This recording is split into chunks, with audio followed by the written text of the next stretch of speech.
and welcome to Shell Point Today for Wednesday, December 9th. I'm Mary Kay Grimaldi. And I'm Rich Nation. On today's show, we will take you to the recently held Christmas gift extravaganza. And Jeff Cory will talk with Michelle Hoover about taxes and how the Legacy Foundation can be a great resource for you during the approaching tax season. If you like to eat bagels, or even if you don't, you'll certainly enjoy this behind-the-scenes look at the Bagel Factory. Tomorrow, you can learn all about these doughy, round, delicious delights. And after the tour, you can enjoy a yummy bagel lunch. The cost of the trip is $7 with lunch on your own.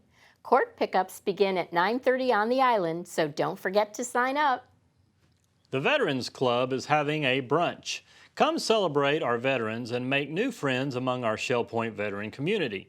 The brunch begins at 10 a.m. in the Grand Cypress Room of the Woodlands. If you haven't yet joined our Shell Point Veterans Club, then now is the great time to come check it out. The UPS room on the island has special holiday hours. Located in the Creativity Tunnel, it is a convenient place to ship your holiday presents. Hours are extended through December 18th to give you more time with box selection, packing, and shipping of your parcels safely and securely. Holiday hours are from 10 to 11:30 a.m. for prepackaged boxes and from 1 to 2 p.m. for box selection and packing assistance. For more information, just give them a call or stop by the island service desk. Last week, the annual gift extravaganza was held at the Island Gift Shop and Social Center. It was a well-attended event, and there were many Shell Point artisans, craftsmen, and book authors displaying many of their creations that made perfect gifts to purchase for the holidays. There was demonstrations, drawings, prizes, lots of fun, even popcorn. Well, as you know, Christmas is just around the corner, and many residents are getting ready and prepared for that by attending the gift shop extravaganza, which is going on today. So we thought we'd come by and go inside and see what's going on, check out the excitement as people are buying gifts, they're having refreshments, there's demonstrations going on, gift wrapping when you get those gifts. So let's go inside and take a look. Well, it looks like I have to get a ticket before I can enter the extravaganza. Oh, but the great thing about it, it's free. That's right. And the prizes are wonderful. Most of them are made by people who supply for the gift shop. And every half hour there's a drawing, so your chances are very good. We've had a lot of winners so far, because every half hour they do it. So it's great. And when they win that gift, I understand they can have it gift wrapped as well. That's right. Correct. At no charge. Well, that sounds like a great deal. So we'll go inside. I got my lucky ticket, and who knows, I just might win something. Now, I think this is the best part of the extravaganza. I will agree with you.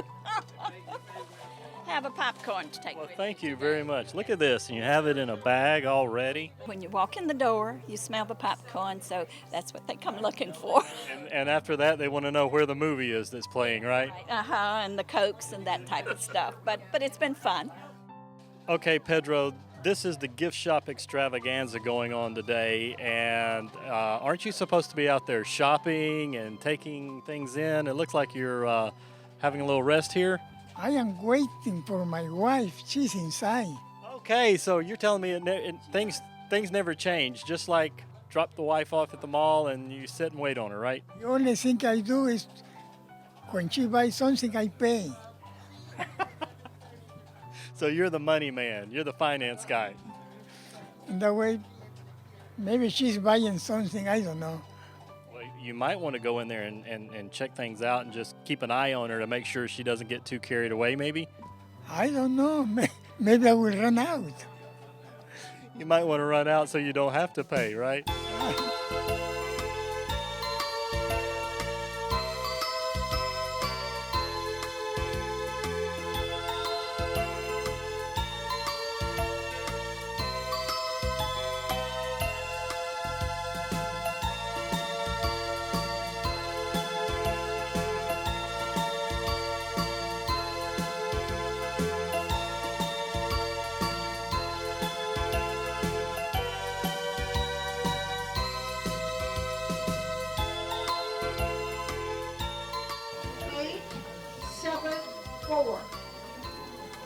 874.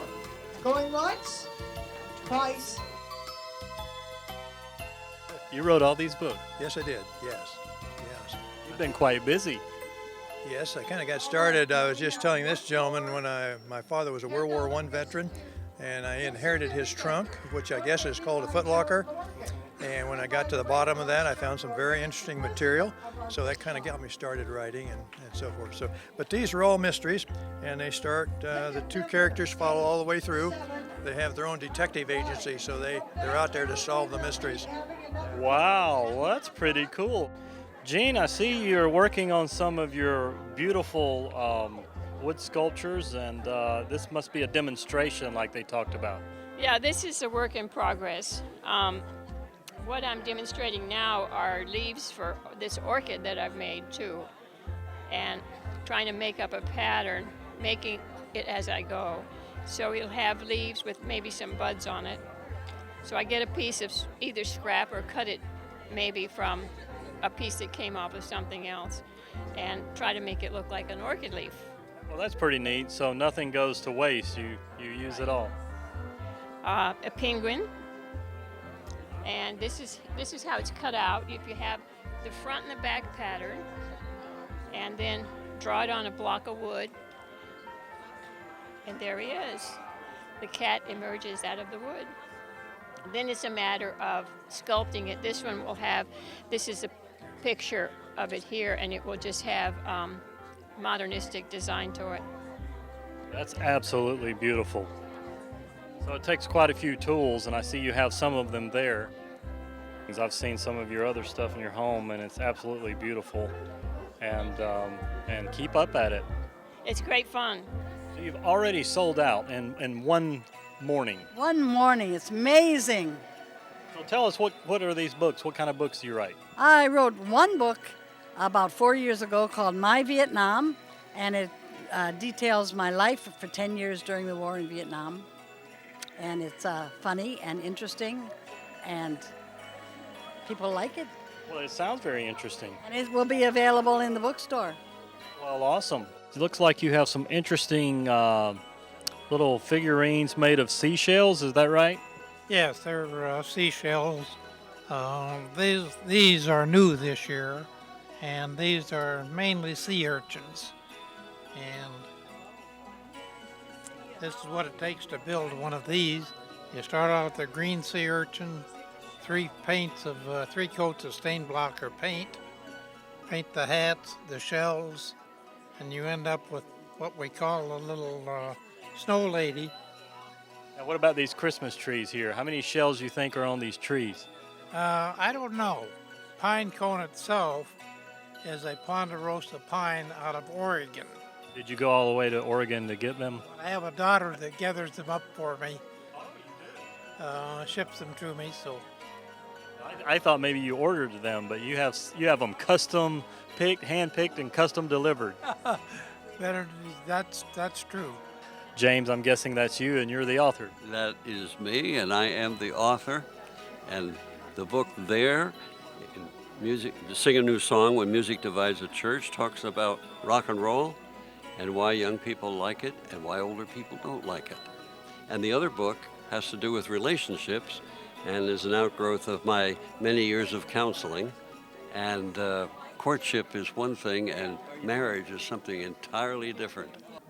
Well, thanks for sharing a little bit about these with us, and for writing them. They sound like really great things. You're more than welcome. That's why I moved to Shell Point, have time to write. And I just carve these, I go in the swamps in April and gather them because the bark peels real easy then. So you go and find all these yourself? Yes. They, you start carving on them and they pretty well tell you what to do, which way to go and how to, and it's a lot of fun. Well, when my husband retired, his desire was to go down the Mississippi River. So we took off, and we were only on the river 3 weeks, but we kept going for 2 years.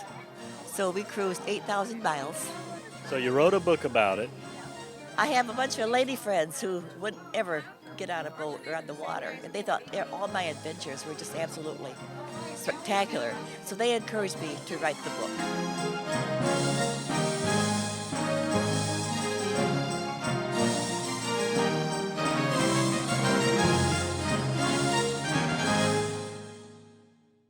Well, the end of the year is fast approaching, only a couple of weeks away. And you know what that means. As soon as you put away all of the holiday cheer and sweep up the ticker tape from your New Year's celebration, it's time to pull out the checkbook, receipts, and other financial statements.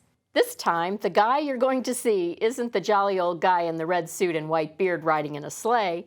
Instead, he's the distant relative that you probably don't want to see, old Uncle Sam.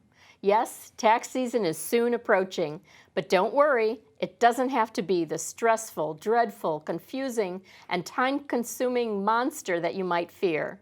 Not when you have Shell Point's Legacy Foundation here to help. They are your tax resource center. Here's Jeff Cory to talk about year-end tax planning. Hi, I'm Jeff Cory from the Legacy Foundation here at Shell Point, and we're going to talk about year-end tax planning with Michelle Hoover. Michelle's with Alexander and Hoover and Associates, CPA firm here in town. And Michelle, thank you for joining us today. Thank you for having me. So the first question, I guess, would be, is there anything new income tax-wise for 2015 our residents need to be prepared for? Yeah, and it's not so much what's new for 15, it's what has expired in 2014. So there were some tax changes, some credits and things that expired at the end of 14. Congress, unless they get back together, they're probably not going to extend them again for 2015, which will be a big surprise because they've been extended for the past several years. So we don't have a crystal ball, but it does not look like right now that they're going to be extended. One big example that might affect Shell Point residents would be the option to deduct sales tax versus state income taxes and local income taxes withheld. Because obviously in Florida, we don't have a state income tax. Wow. So it was a nice deduction an itemized deduction for residents. Right. One of the other things is the distribution, the charitable distribution from an IRA. Right. But make sure that the residents, anybody you talk to, is still paying attention, because if they do extend it, they did it December 23rd last year. Right. So if they do extend it, that still may be a nice tax planning tool that they'll have. Right. So is there IRA tax planning? Is there anything in particular that you mentioned to your clients about things that they should look at here in the final few days of 2015 in your IRA? Right now, you need to make sure that you're taking your required minimum distributions. Most of the financial advisors will calculate that, but I have a lot of residents that have me calculate it. So if you're not sure, talk to your financial advisor to make sure that's done by December 31st. Good advice. So you don't get penalized. Right.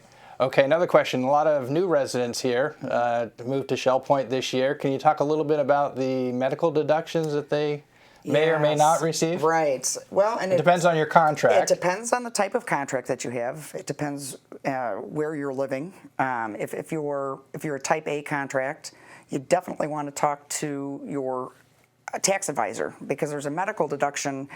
36%. For the last 5 years, it's ranged between 36 all the way up to 39.6%. So depending on what year it is. When I tax plan, I always use the 36%. A lot of people don't know about the medical deduction, and it's a great way for you to you lose it. In other words, it doesn't carry forward. So if you don't do the tax planning, for instance, you may have an IRA, and this is a great year to be able to calculate what you can take into income and to take advantage of the medical deduction, whether to get your tax to zero or at the same tax bracket that you've been. Right. So rolling into a Roth IRA is perfect, is a good planning tool. Well, that medical deduction can be significant, so that's certainly something residents want to look at. It can, but definitely looking at the type of contract that you have is very important. Right. Okay. Another question for you. When is a good time to contact your CPA, or if you're a resident, you've moved here recently, looking for a CPA, when's a good time to contact someone to say? It would be if you're looking at switching CPAs or just moved into the area and want a local CPA, contact them now. So this way you get to meet with them versus waiting until the tax time hits and there's not as much time or availability. Right. And they get to meet you, you can spend a little more time with them than you can during tax season. Right. As far as when do you, when do you contact your CPA for next year, for 2015 taxes? As soon as, and when January hits, it's never too early to make an appointment. Right. Okay. Do you communicate with clients, financial advisors, attorneys, estate planners, trust officers on a regular basis? Is that part of the process? It's really important to do that, especially now. I'm working with a lot of financial planners, or financial advisors, should I say, because there were, for example, 2014, there was big capital gains that were being paid out in capital gain distributions that were being paid out late in 2014. So we're taking we're working with the financial advisors proactively this year so that we can estimate, because there are going to be funds that will be paying out capital gain distributions again this year. Okay, so capital gains is something residents should be looking at here, trying to calculate.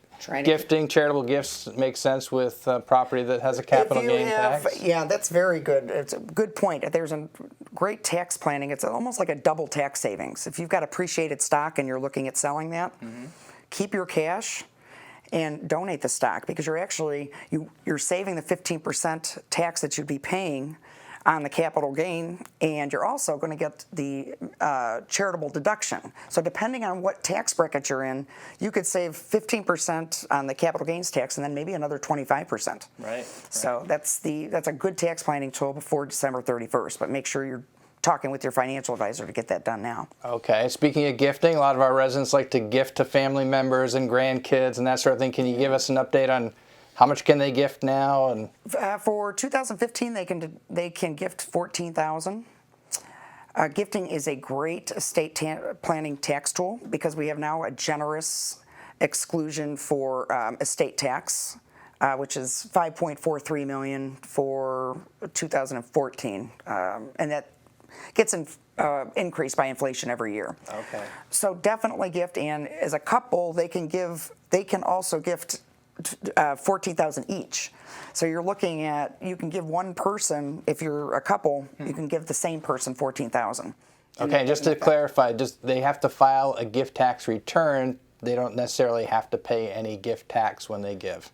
When they give, if they give above $14,000 to any individual, they have to file anything above. They have to file a gift tax return, but there is no tax due with that return. Right. That's not taxable to the person you're gifting to. All that does is anything above the $14,000 is taken off your lifetime exemption.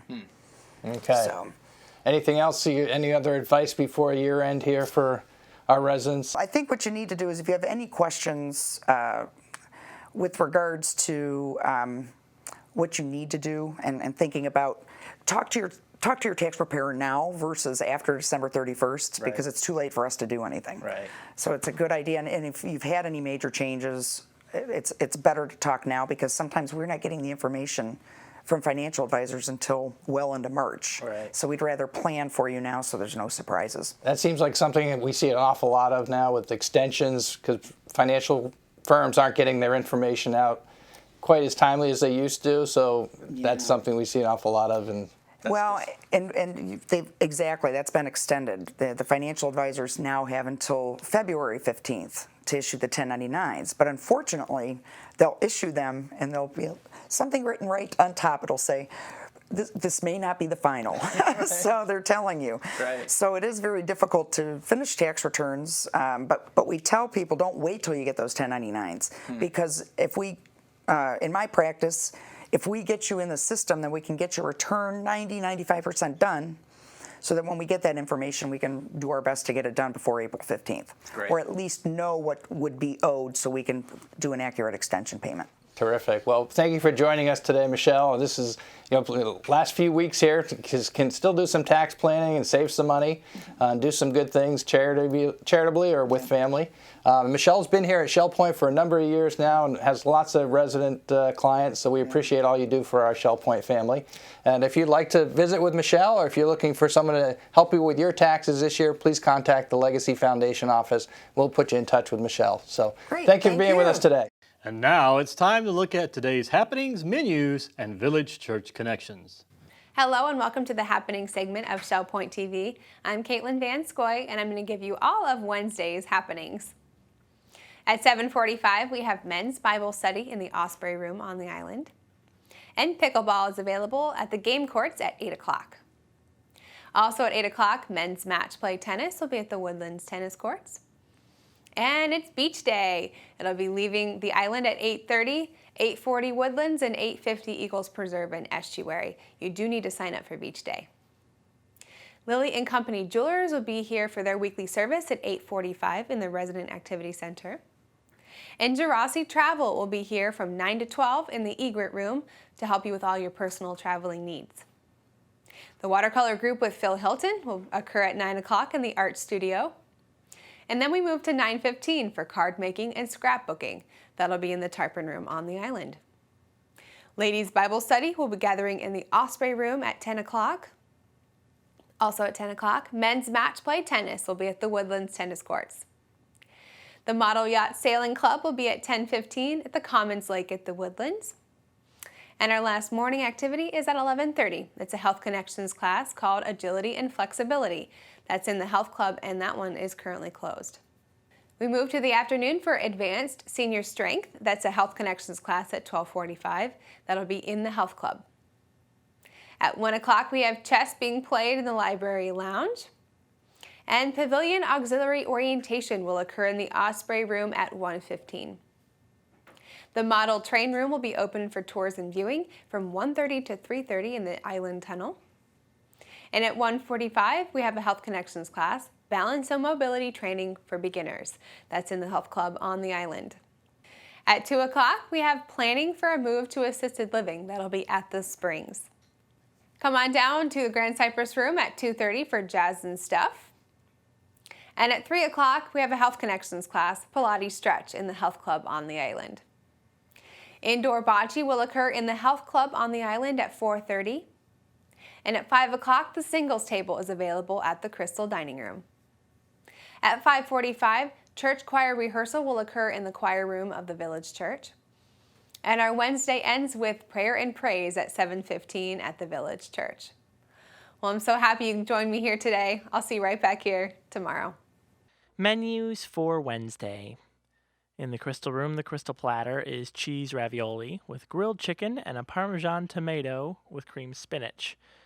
The dinner special is the International Buffet for $14.95. The soup of the day is lentil. In the Island Cafe for lunch, the special is a taco salad for $7.75. The dinner special is grilled shrimp for $8.75. Dinner specials in the Palm Grill are New York strip with beer and molasses sauce for $19.95, or salmon Wellington for $18.95. All menus are available 24 hours a day at www.shellpoint.net. Welcome to Village Church Connections. I'm David Pavey. Recently, a colleague drew my attention to the little town of Rjukan in Norway that is so far north that for 6 months of the year it never sees the sun because it lives in the shadow of high mountains. Recently, however, engineers fulfilled a dream that was conceived 100 years ago, long before the technology was developed enough to permit it to come about. With the aid of a helicopter, they managed to install 3 183-foot square mirrors on the mountain, 1,500 feet above the town square, to reflect sunlight down on it. The mirrors are controlled by computers called heliostats, which tilt them to follow the sun's trajectory across the winter sky. On Wednesday, October 30th, 2013, the sun crept from behind a cloud to hit the mirrors for the first time and to reflect down onto the faces of delighted residents in the town's market square. Cheering families were delighted. Some reclined on sun loungers. Some drank cocktails and waved Norwegian flags. Some put on sunglasses. TV footage of the event showed the center of the crowded square lighting up due to the reflected light. And though the reflected light was not as bright as direct sunlight, still, the mirrors did what they were intended to do. It was a major engineering accomplishment that would cheer the residents of Rjukan through the long months of winter. Now the Bible speaks of another land that lived in shadow. The shadow created not by mountains, but by the fear of death. It was the land of Galilee, where unenlightened, superstitious Gentiles saw a great light, Jesus, whom John the Baptist called the light of the world. Here's the context. John the Baptist had just been imprisoned by King Herod, who later cut off his head. So Jesus moved north from Judea to Capernaum in Galilee. He moved north to be far removed from the hostility of Jerusalem. It was not yet the right time for him to be crucified. But he also moved to Galilee to benefit the large numbers of Gentiles who lived there. He didn't move out of fear. Indeed, he was moving right into the center of King Herod's kingdom. Rather, he was showing that his rejection by the Jews would result in the gospel being offered to the Gentiles. The Gospel of Matthew puts it this way. When Jesus heard that John had been arrested, he left Judea and returned to Galilee. He went first to Nazareth and then left there and moved up to Capernaum, beside the Sea of Galilee. This fulfilled what God said through the prophet Isaiah. In Galilee, where so many Gentiles live, the people who sat in darkness have seen a great light. And for those who lived in the land where death casts its shadow, a light has shined. Jesus himself claimed to be the light. I am the light of the world, he said. Whoever follows me will not walk in darkness, but will have the light of life, he promised. But he also said this to his followers. You are the light of the world. A town built on a hill cannot be hidden. In the same way, let your light shine before others, that they may see your good deeds and glorify your Father in heaven. So Jesus is the source of light, and Christ followers are to reflect his light. Their function is to shine for him, just as the moon and the Roycam mirrors reflect the glory of the sun. Christ followers reflect his light in this morally dark world when we seek peace, show compassion, do what is right, give to the poor, comfort the brokenhearted, and generally lead a life worthy of our calling. Now, there's a thought worthy of reflection. And thank you for tuning in once again to Village Church Connections. Thanks for joining us on Shell Point today for Wednesday, December 9th. On tomorrow's show, we will learn about table tennis and how you can have lots of fun with this game of eye and hand coordination. And we'll look back at a recent cake baking contest held over at Oakmont. No women were allowed. I'm Mary Kay Grimaldi.